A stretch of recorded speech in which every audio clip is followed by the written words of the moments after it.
Hello friend, welcome back to my channel. उम्मीद करता हूँ कि आप सब लोग सही सलामत होंगे।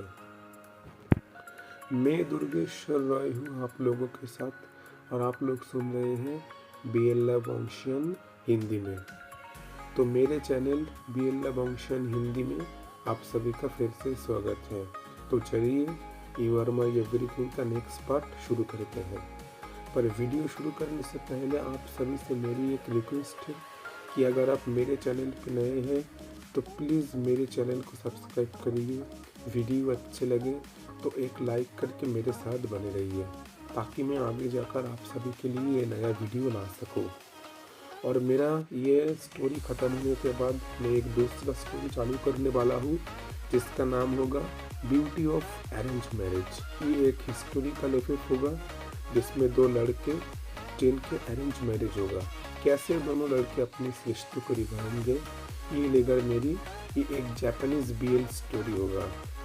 आप सभी को मैं बता दूं, मैं जो स्टोरी आप सभी को एक्सप्लेन करता हूँ ये चाइनीज जापानीज होती है, जिसके नाम मुझे सही से नहीं पता।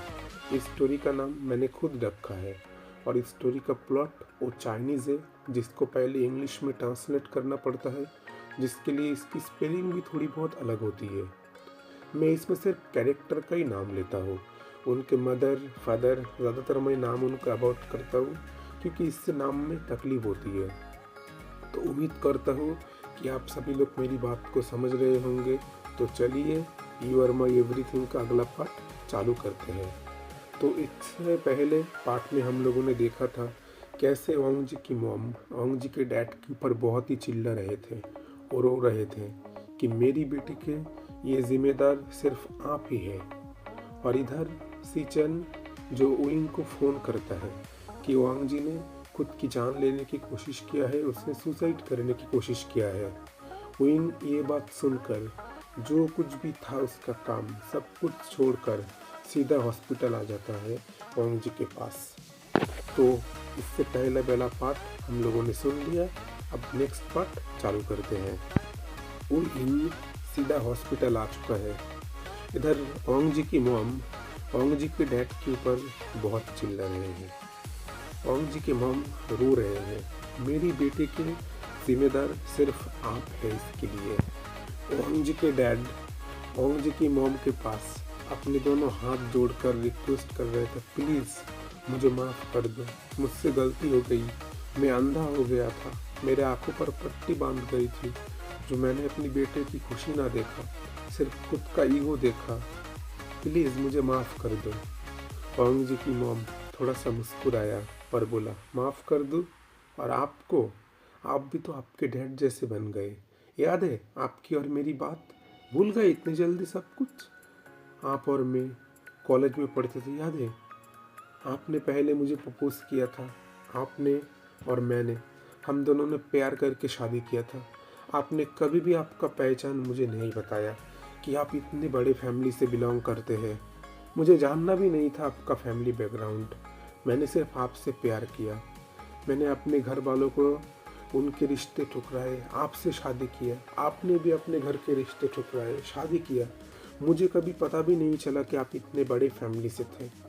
शादी के उन 7 साल हमने कितने अच्छे तरीके से बिताया। वो 7-8 साल हमारे लिए स्वर्ग से कम नहीं था। पर जैसे ही आपके डैड ने हमारे रिश्ते के एक्सेप्ट कर लिया, तब से मेरी ज़िंदगी में काला साया आ गया। मैंने उन सालों में कितनी खुशियाँ, तब मेरे पास पैसा नहीं था पर बहुत खुशियाँ था। मैं बहुत खुशी से रहती थी। आप ऑफिस से आते थे, वांग जी और सीचन दोनों आपके लिए वेट करते थे कि पापा कब आएंगे, हमारे लिए कब गिफ्ट लाएंगे। याद है आपको सब दिन? आप सब भूल गए। पर जैसे ही आपके डैड ने हमारे रिश्तों को एक्सेप्ट कर लिया, हम लोग लैंड मेंशन आए, तब आपके डैड जानबूझकर आपके ऊपर ज़्यादा प्रेशर देने लगे। आप कभी कभी हफ्ते में, महीने में एक बार घर को आते थे। भूल गए सब? मैंने कभी भी कुछ नहीं कहा। मैं हमेशा चुप रहा कि जो हो रहा है वो होने दो। मैं इसके ऊपर मैंने कभी कुछ नहीं बोला। पर फिर मुझे क्या मिला उसके बदले में? सिर्फ ये मिला जो आज मेरे सामने है। आप आपकी डैड की बात हमेशा मानते थे। मैंने आपको कभी नहीं रोका। आपकी मॉम ने भी उसमें ही साथ दिया। वो दोनों मुझसे नफरत तो नहीं करते थे, पर मुझसे प्यार भी शायद वो दोनों कर न सके। पूरी ज़िंदगी भर मुझे इस तरीके से इग्नोर करते रहे, पर जब उनका जाने का आखिरी वक्त हुआ तब दोनों ने मुझसे माफ़ी मांगा कि हम दोनों से बहुत गलती हो गई, हमें माफ़ कर दो, हमने जानबूझकर ये किया वो किया। पर तब तक किया, आप तो आपके डैड के जैसे पूरा बन गए थे। आपके डैड ने तो माफ़ी मांगकर मुझसे चला गया, पर आपके डैड को आपको जो बनाना था, आपके डैड उसमें सक्सेसफुल रह गए और आप बन गए ऐसा। और आप भी आज जब मेरे बेटे का जाने का वक्त आ गया, तब आप भी आपके डैड की तरह माफ़ी मांग रहे हैं। इस माफ़ी का क्या फ़ायदा? मैं पूरी ज़िंदगी भर आपके फैमिली से के माफ़ी लेते रहूँगी। आपकी पूरी फैमिली पहले मुझे हर्ट करेंगे और फिर मुझसे माफ़ी मांगेंगे। माफ़ी मांगने से क्या होगा? मेरा वांग जी क्या मेरे पास लौट के आया? अगर आज उसको कुछ हो गया तो मैं कैसे जीऊँगा उसके बगैर? इधर वांग जी के डैड वांग जी को मॉम को कह रहे हैं, प्लीज़ मुझसे गलती हो गई, मैं तुम्हें वादा करता हूँ मैं कभी भी ऐसा नहीं करूँगा। हाँ हाँ हाँ, मैं गलत था, मैंने कभी भी उनकी मर्ज़ी नहीं देखा, मैंने अपनी मर्ज़ी उनके ऊपर ठोका। जो मुझे पसंद था मैंने उन्हें उनके लिए फोर्स किया, कभी भी उनको नहीं पूछा कि वो लोग करना क्या चाहते हैं। मुझसे गलती हो गई, मैं सच में गलत था। जब मेरी शादी करवाने की बात आई तो मुझे पता चला कि मेरी शादी तुम्हारे साथ नहीं किसी और के साथ होगा, तो उस टाइम मेरे अंदर क्या रिएक्ट होगा? और मैं भी तो आज वही काम करने वाला था। मेरी बेटी की किसी ज़बरदस्ती और दूसरी लड़की के साथ शादी करवाने जा रहा था। प्लीज़ मुझे माफ़ कर दो। इधर दोनों में ऐसी थोड़ी बहुत बहस चली रही थी। इधर अचानक ऑपरेशन गेट का रूम बाहर खोला और वहाँ पर से डॉक्टर बाहर निकल के आए और बोला, इधर मिस्टर लैन के फैमिली मेम्बर्स कौन है? तुरंत सिचनगा उधर गए। बोला, मैं हूँ। बोला, अभी आपको घबराने की कोई ज़रूरत नहीं है, उन्होंने आपके हाथों के नस ज़्यादा टाइम नहीं होगा, आपने एकदम बहुत करेक्ट ले आया, उनका ब्लड भी ज़्यादा लॉस नहीं हुआ, इसलिए घबराने की कोई बात नहीं। She is out of danger, अभी थोड़ी देर में उनको होश आ जाएगा, आप लोग चाहे तो उनसे मिल सकते हैं। जैसे ये बात बाकी लोगों ने सुना, उनके अंदर तो एक सांस बहुत अच्छे तरीके से चलने लगी कि चलो अब तो ठीक है। इधर ओइंग अभी कुछ भी नहीं बोला, सीधा धीरे धीरे ऑपरेशन रूम के अंदर गया। वांग जी को वहाँ से बाहर निकाले गया। जब उसको बेड में लेटाया गया, ओइंग कुछ नहीं बोला, सीधा वांग जी के पास जाकर खड़ा हुआ। वांग जी को भी ओइंग को देख रहा था, ओइंग भी वांग जी को देख रहा था। बाकी सारे फैमिली मेम्बर वही बेड पर खड़े थे। ओइंग सीधा वांग जी के पास गया। वांग जी, जिसका वो विशाल मस्क्यूलर बॉडी जिसको लेकर ओइंग के सामने पत्थर जैसा खड़ा हुआ था, अपनी आंखें मिलाकर, और ओइंग उस चट्टान के सामने एकदम छोटा सा एक चूहा लग रहा था जब इसके सामने है। ओइंग तुरंत अपने मुंह से एक जोर से चीख उठा, बोला, तुम ऐसा कैसे कर सकते हो? फिर तुरंत कुछ नहीं कहा, वांग जी के गोद में बैठ गया और अपने हाथों से उसके सीने में छोटे छोटे पंच मारने लगा। बोला, तुम बुरे हो, तुम बहुत बुरे हो, तुम क्यों खुद को नुकसान पहुंचाने की कोशिश किया? तुम अच्छे नहीं हो, तुम बहुत गंदे हो। अगर तुम्हें कुछ हो जाता तो मेरा क्या होगा? मैं तुम्हें मार डालूंगा, तुम्हें मैं मार ही दूंगा।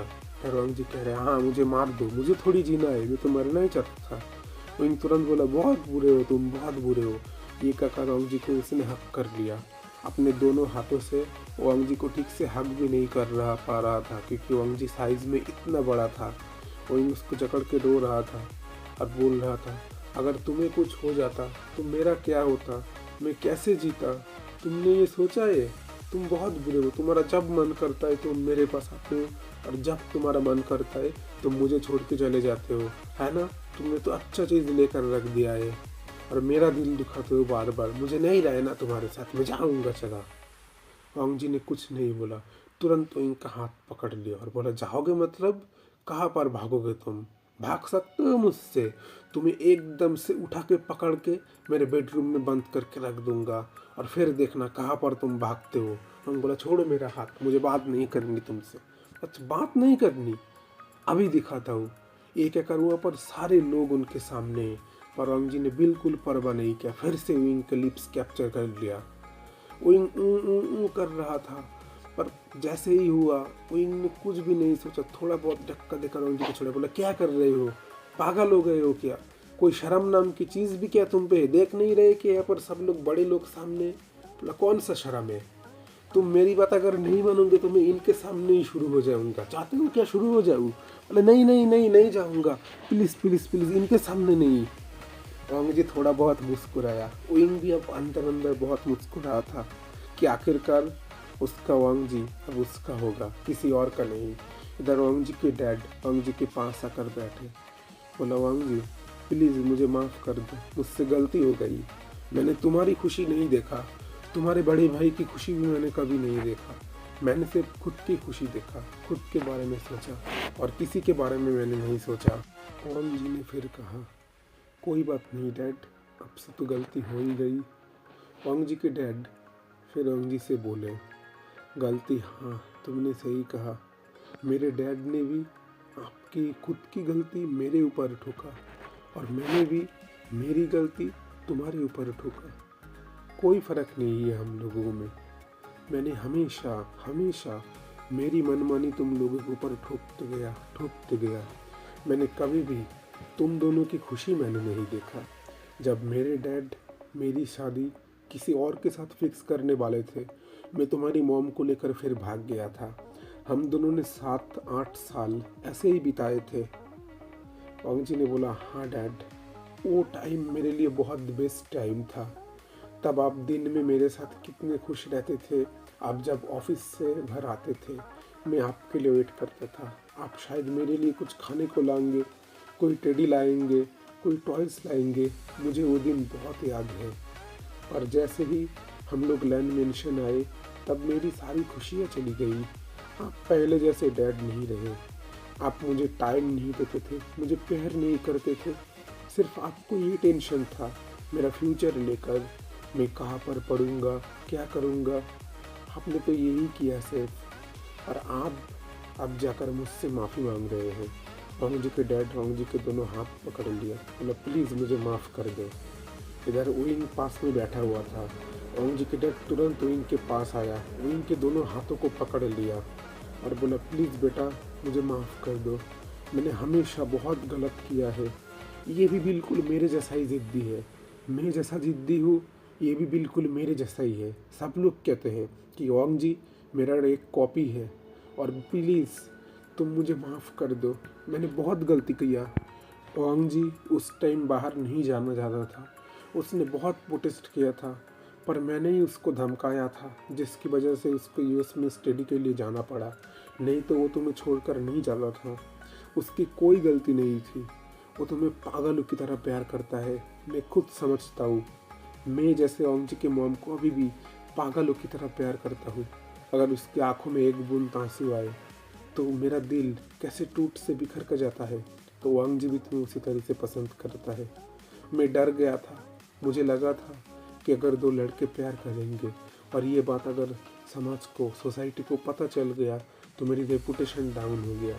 और मैंने अपने रेपुटेशन के चक्कर में, अपने बिजनेस के चक्कर में मैंने मेरी बेटी की खुशी को इग्नोर कर दिया। मैंने खुद की बात सोचा, दूसरों की बात नहीं सोचा। उन्होंने बोला कोई बात नहीं अंकल, आपसे गलती हो गया। उन फिर ओंग जी को देखा, बोला ऐसे क्या देख रहे हो, माफ़ करो अपने डैड को।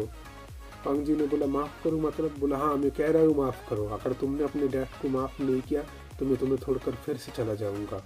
ओंग जी ने विंग के कमर को टाइट से पकड़ लिया और अपने अंदर खींच के खुद के सीने से विंग के पीठ को ऐसे जोर से लगा कर बोला बिल्कुल नहीं, अगर भागने की कोशिश किया ना तुम्हारे हाथ पैर तोड़ के रख दूंगा। ओंग जी ने फिर अपने डैड की ओर देखा, बोला dad I am so sorry, मुझे ये करना नहीं चाहिए था, मुझसे गलती हो गई, मैं आगे से ऐसा नहीं करूँगा। ओंग जी के डैड भी ओंग जी के पास आए, बोला जो हो गया उसे भूल जाओ, मैं तुम दोनों के रिश्ते को एक्सेप्ट करता हूँ। इधर हम देखते हैं थोड़ी देर बाद वहाँ पर सूजी और सूजी के डैड आए। सूजी जैसे ही ओंग जी को और विंग को दोनों को इतने पास में देखा, उसको थोड़ा बहुत बुरा लग रहा था, पर उसने खुद को संभाला और ओंग जी के पास आकर बैठा और विंग की ओर देखकर बोला विंग मैं हार गया तुमसे, फिर से हार गया, मैं ही गलत था, मैं एक ऐसे पर्सन को पाने की कोशिश कर रहा था जो मेरा है ही नहीं, जो किसी और का है। मैं उसी चीज़ को लेने की कोशिश कर रहा था। इधर वांग जी सूजी की ओर देख कर बोला, सूजी, मैं बचपन से तुम्हें सिर्फ अपनी एक दोस्त की तरह मानता हूँ, मेरी एक सिस्टर की तरह मानता हूँ। इससे ज़्यादा मैं और कोई भी नज़रों से तुम्हें नहीं देख सकता, मैं देख भी नहीं सकता। मैं सिर्फ उस बुरी नज़र, हाँ उस गंदी नज़र से सिर्फ उइंग को देखता हूँ और किसी को नहीं है। उइंग वांग जी के हाथों को चिमटा मार के कह रहा था कि अभी भी आपको सिर्फ शरारत का मन करने का मन कर रहा है, सब लोग सामने हैं। वांग जी अभी जो बहुत मुस्कुरा था, बहुत खुश था कि फाइनली उसका उइंग अब उसका हो गया। सूजी ने तब बोला, हाँ गलती मुझसे हो गई है, मैं ज़िद्दी था। पर उस टाइम उइंग ने बोला, प्लीज़ आप किसी ऐसे पर्सन से प्यार करिए जो आपसे प्यार करते हो, ऐसे ज़बरदस्ती किसी से प्यार नहीं होता। आप किसी ऐसे पर्सन को ढूंढिए जो आपको प्यार करता है। क्या यह ज़रूरी है बिजनेस बढ़ाने के लिए दोनों की शादी करवानी पड़ेगी? क्या आप लोग ऐसे दोस्त नहीं रह सकते? वांग जी के डैड और विंग और तुम्हारे डैड जैसे दोनों दोस्त थे, ऐसे तो तुम और वांग जी भी बहुत अच्छे दोस्त हो। क्या ऐसे दोस्त नहीं बने रह सकते?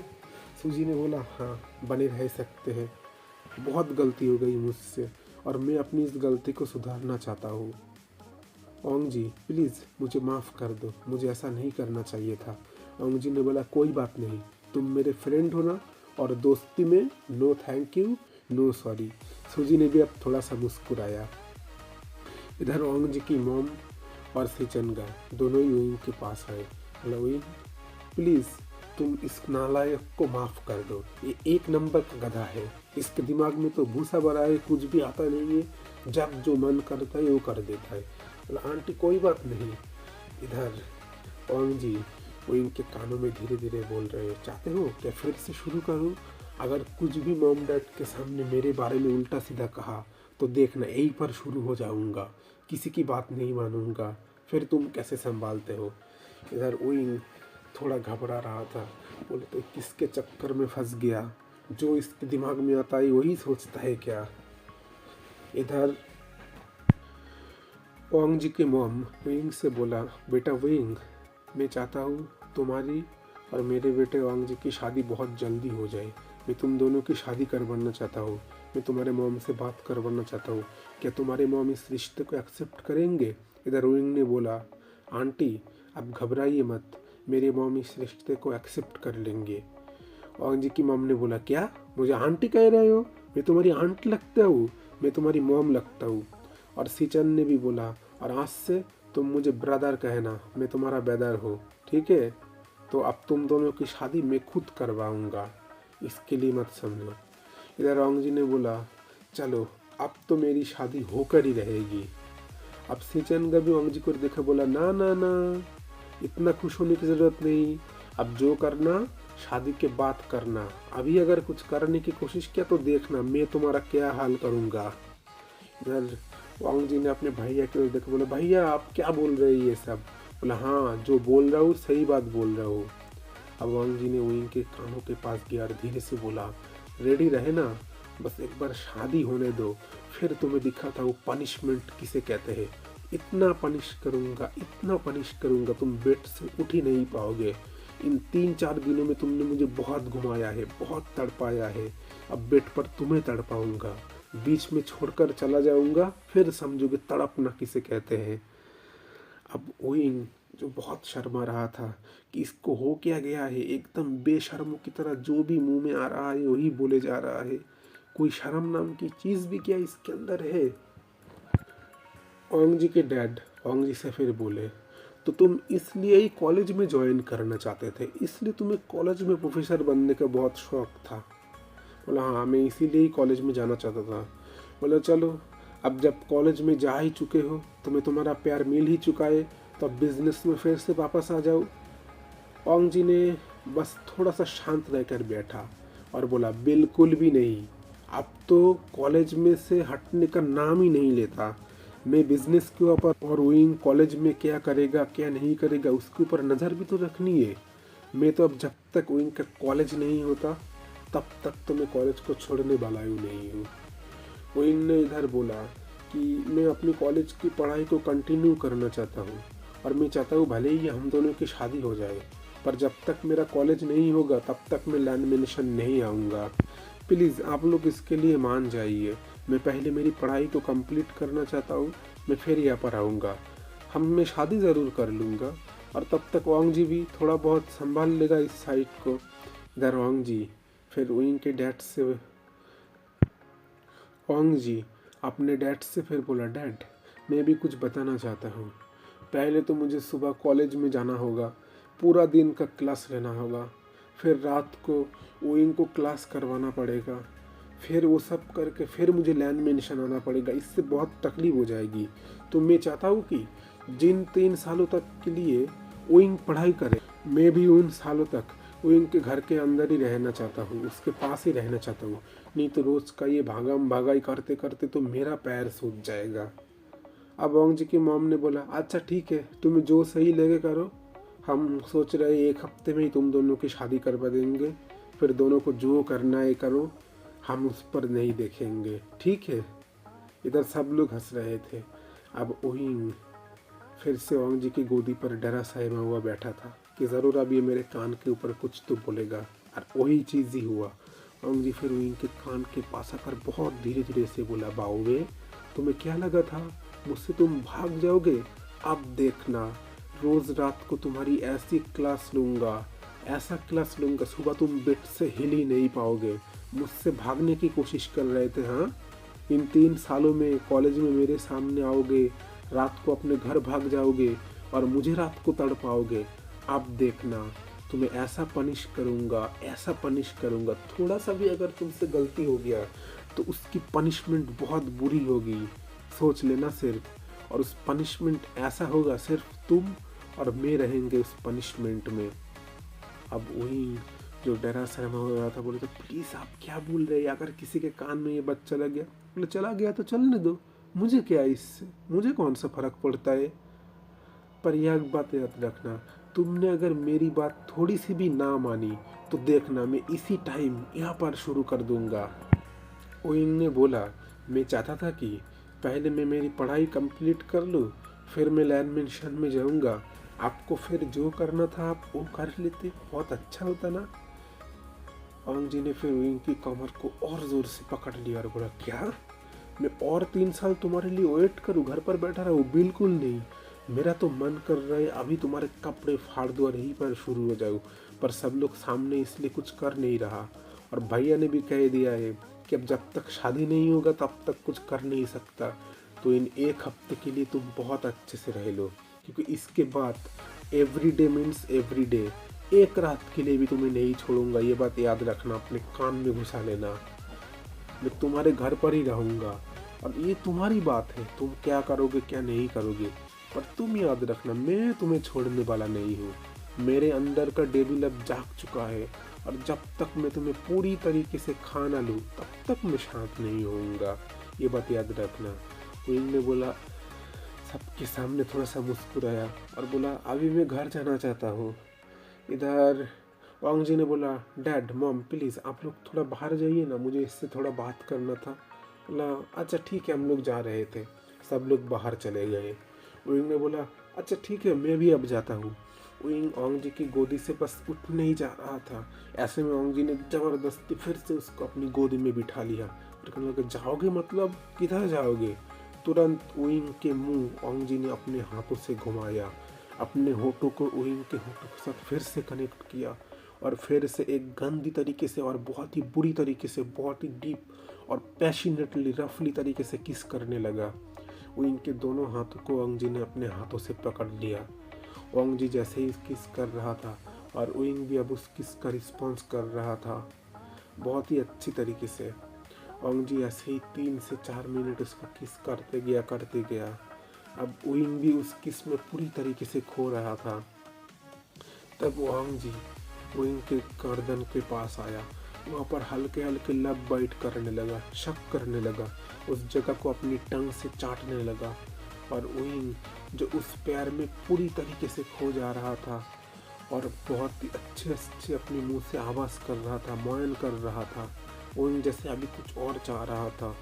तब ओंग जी ने तुरंत ओइंग का मुंह पकड़ लिया और अपने होठों को फिर से ओइंग के होठों के साथ कनेक्ट करके एक गंदा सा किस करके फिर ओइंग को छोड़ा और बोला, ये है तुम्हारी पनिशमेंट मेरी बात ना मानने की, और ऐसी पनिशमेंट तुम्हें रोज कॉलेज में मिलेगा। अगर मेरी बात तुमने थोड़ा सा भी ना माना और इधर से उधर किया तो देखना कॉलेज में जहाँ पर भी वक्त मिलेगा वहाँ पर तुम्हें पनिश करूँगा, और रात को तुम्हारी एक्स्ट्रा क्लास तुम्हें लेकर ही रहूँगा, तुम याद रखना। ओइंग बोला, ये आप क्या बोल रहे हैं, आपको क्या कोई शर्म नहीं है? अभी बड़े लोग हमारे सामने थे और आप उनके सामने आपके मुंह में जो आ रहा था आप वही बोले जा रहे थे कि आपको कोई शर्म नाम की चीज़ नहीं है। बोले, शर्म? कौन सा शर्म? मुझे कोई शरीफ इंसान नहीं बनना तुम्हारे साथ, मुझे तो कमीना बनना है, एकदम बेशरम बन के तुम्हारे पास रहना है। याद है हमारी वो पहली रात कैसी बेशरम बन के तुम्हारे सामने आया था? आज भी मन कर रहा है ऐसा बेशरम बनो। ओइंग कह रहा है, प्लीज़ स्टॉप करिए, कोई अगर हमारी बात सुन लेगा प्लीज़। अब ओंग जी ओइंग के गाल पे अपना हाथ घुमाते घुमाते कहने लगा, ओइंग रेडी रहना, बस शादी होने दो, फिर तुम्हें इतना प्यार करूँगा, इतना प्यार करूँगा तुम कभी सोच भी नहीं सकते। ओइंग ने बोला, प्लीज़ अब मुझे घर जाने दीजिए। ओंग जी ने बोला, घर जाने दूँ? कितने साल हो गए तुम्हें ऐसे हक करके नहीं सोया, अगर अभी यहाँ से तुमने उठने की कोशिश कर दिया तो देख रहे हो ना दरवाज़ा खुला हुआ है, किसी की बात नहीं सुनूंगा, यहीं पर शुरू हो जाऊंगा, चाहते हो क्या फिर से शुरू हो जाऊँ? ओइंग ने बोला, नहीं नहीं, मैं तो मजाक कर रहा था, चलिए सो जाते हैं। तब ओंग जी और ओइंग ओंग जी के सिर के ऊपर अपना सिर रख कर उसके पास खुद को लिटा लिया, पर ओइंग ऐसे अच्छा नहीं लग रहा था। फिर ओइंग थोड़ी देर बाद खुद को उठाया, ओंग जी के सीने के ऊपर खुद का सिर रखा, अपनी पूरी बॉडी को ओंग जी के ऊपर मेल दिया और फिर बहुत ही सुकून भरी से सांस लेकर सो रहा था। उसने इस वार्मथ को बहुत मिस किया, इस गर्माहट को उसने बहुत मिस किया जो अब आज जाकर उसको मिल रहा है। ओंग जी अपने आंखें बंद कर कर लेटा हुआ है और बहुत दिनों से ओइंग को मिस कर रहा था। ओंग जी अपने दोनों हाथों को ओइंग की बॉडी के ऊपर घुमा रहा है, कभी कभी उसके हाथ ओइंग के बैक के नीचे भी जा रहा है, पर ओइंग कुछ भी नहीं कह रहा ओंग जी को, बस वो ओंग जी को भी फील करना चाहता है, उसके उस प्यार को फील करना चाहता है जिस प्यार को उसने बहुत मिस किया था। इधर ऐसा ही देखते देखते वो रात बीत जाती है। आज इतने सालों बाद दोनों बहुत अच्छी तरीके से सोए, दोनों की नींद बहुत अच्छी तरीके से हुई, दोनों आज बहुत खुश थे।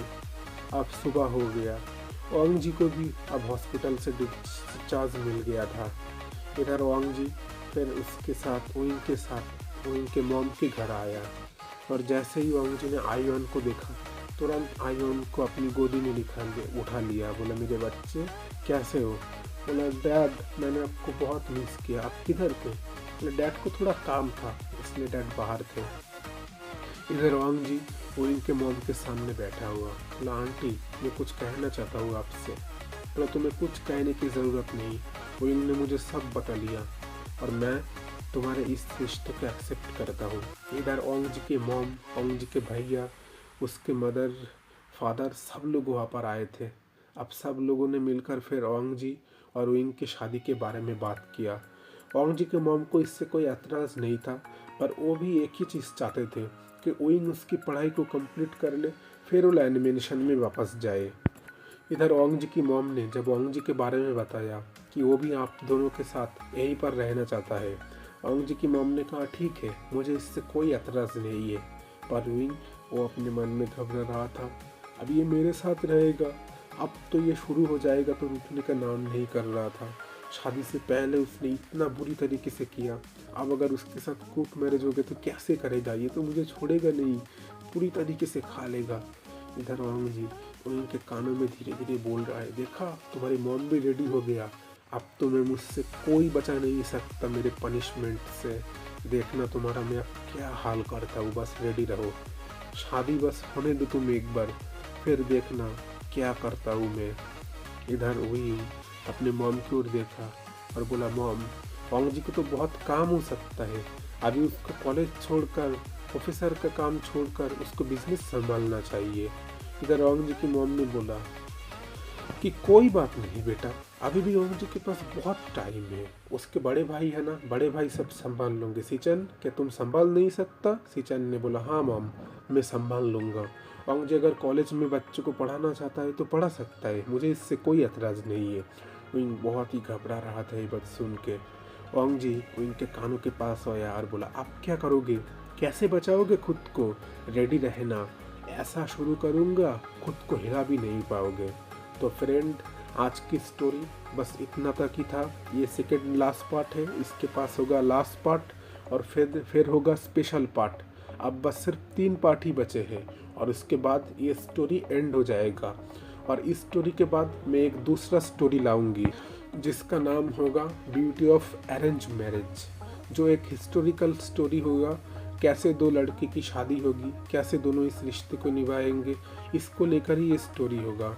मैं उम्मीद करता हूँ आप सभी को मेरी ये स्टोरी पसंद आई होगी। अगर मेरी ये स्टोरी पसंद आए तो प्लीज़ एक लाइक करिए और मेरे चैनल को सब्सक्राइब करके मेरे साथ रहिए, ताकि मैं आगे जाकर इस तरीके की वीडियो आप लोगों के लिए ला सकूं। और Chinese, Japanese, Korean, Thai BL story Hindi में सुनने के लिए मेरे चैनल को सब्सक्राइब करिए। Thanks for watching, see you next time. मिलते हैं आप सभी के लिए दूसरे वीडियो के साथ। तब तक के लिए सब लोग खुश बने रहिए। See you next time. Thanks for watching.